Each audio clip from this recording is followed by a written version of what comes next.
餌箱、餌が入った箱がある。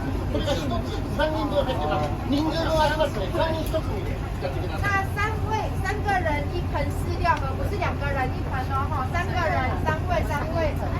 中身は入った時にそれぞれの説明就够了，我们就开代表就够了。絶対に餌をあげないように。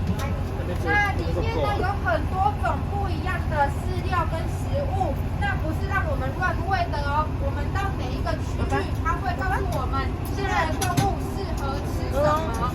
所以呢，在它说可以喂之前，不要乱生，不要